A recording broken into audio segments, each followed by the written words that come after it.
Hello everybody. Today we're going to do an unboxing. It's the Dresden Files cooperative card game by Evil Hat Productions. It came out in 2017. It won a couple of awards as well. And it is a it's a patience-like card game. Patience-like because there is some unknown information when you first draw the cards, but once you've presented all of the cards in a tableau, it's a lot like Patience, where a lot of the time almost all of the information is available to you. There is an element of chance in that in certain cases you're asked to roll dice. But other than that, it's, like I said, like a game of Patience, certain types of Patience. I don't like the Dresden Files. I have read the first book and I've watched the TV series. I don't like it, but I like the game. So you can play this game and enjoy the game for what it is, even without liking the Dresden Files. So let's see what's in the box.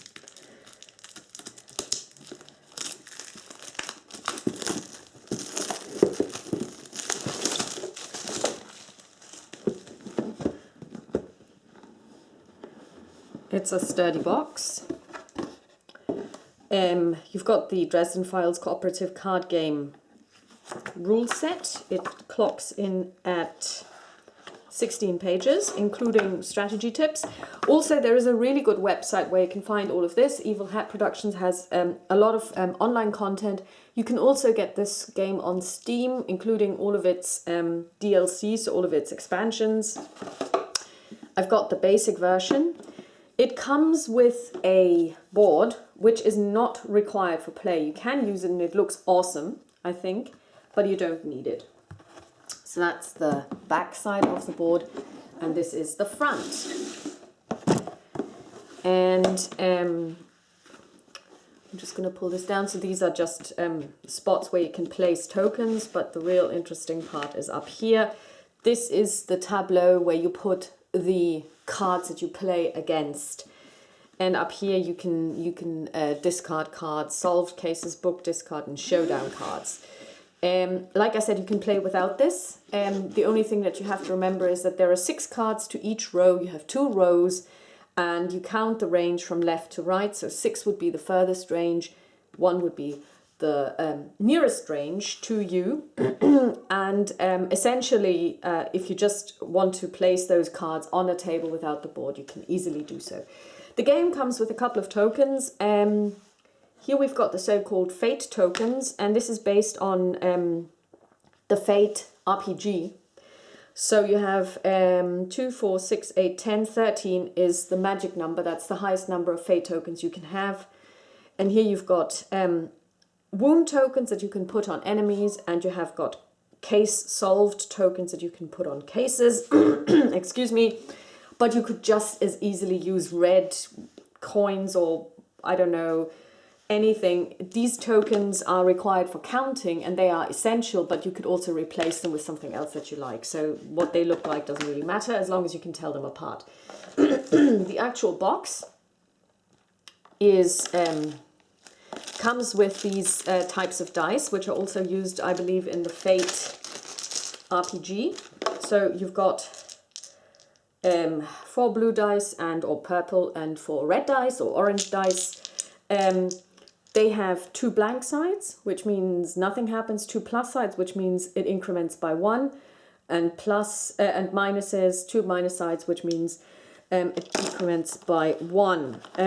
These are empty. You can put in cards, and here we've got the meat of the game. We've got on the one hand the dividers, and since this is a card-based game, it comes with cards. Now, the game comes with normal size cards, which you can put into the normal Lord of the Rings LCG Magic the Gathering card sleeves.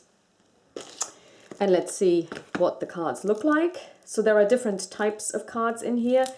You've got the cards, you've got character cards. So the game comes with characters from the book or book series.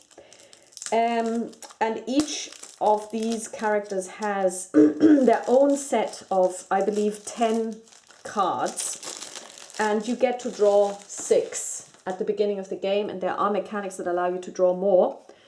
And each character also has 2 cards which are basically what the character can do, so special cards.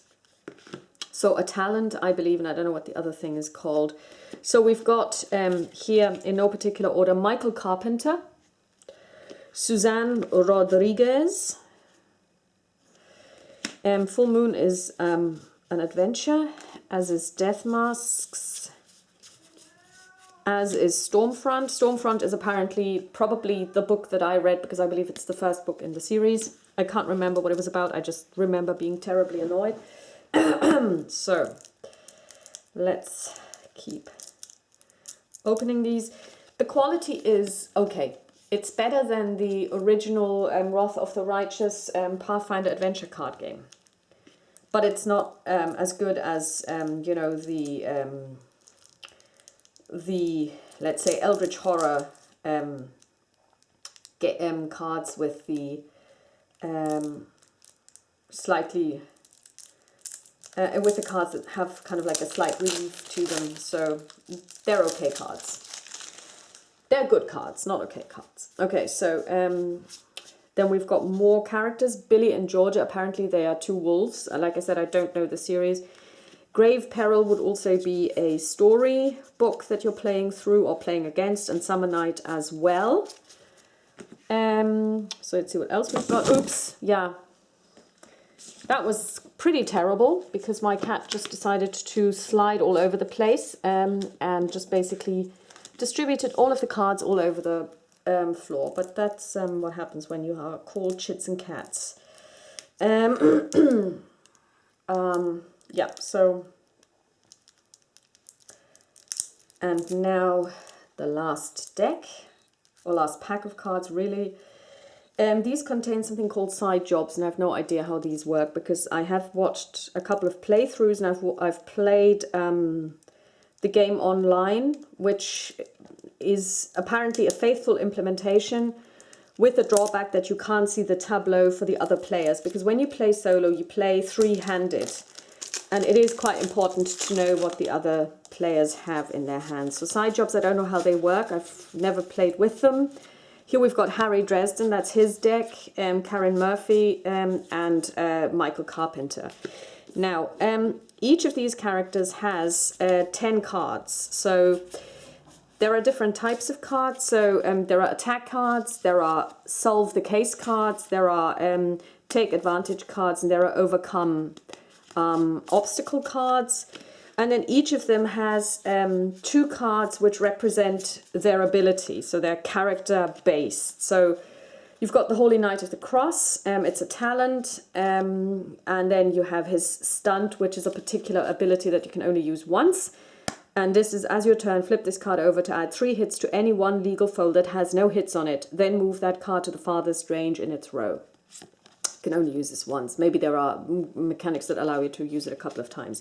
So the base game comes with Michael Carpenter, Harry Dresden, of course, and you always have to play with Harry Dresden. You cannot play a game without him being one of the characters that you play. It comes with Billy and George, and it comes with Karen Murphy and Suzanne Rodriguez. And then it comes with these dividers that you use to divide the cards, and you can stack them in the box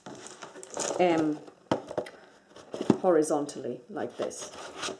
So, but of course there's more, because when I do things, I do them right. So I got 3 expansion packs, and the ones that they had.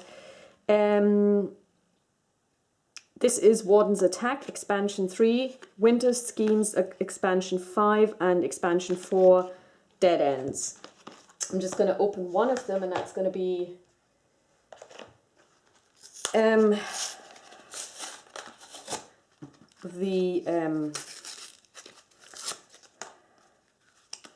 this one here. It's called Warden's Attack.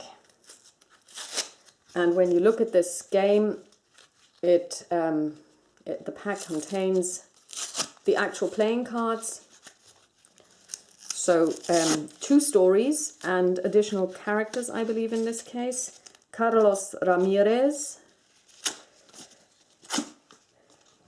But it also comes, and this is quite handy, and this is a bit bad because it's actually been, yeah, so that's not ideal. It's been actually glued to it. So this also comes with a divider for the turncoat. And Carlos Ramirez, Anastasia Lucio, so there's another one, and Small Favors. So these are the stories and the characters that are in this pack. And it all fits really nicely in the box, and so you can put it in there and add your stories over time. I think that there are 5 in total, 5 expansion packs, some of which are only available through the website of Evil Hat, through their web store. So each character has 2, 4, 6, 8, 10 cards, and you get to draw 6, or in easy mode 7 at the beginning, and you basically display them for everyone to see if you play solo. So this is Harry Dresden, or the Dresden Files card game. I'm going to do a couple of playthroughs for this, I'm pretty sure, and I wish you a pleasant rest of the day. Bye.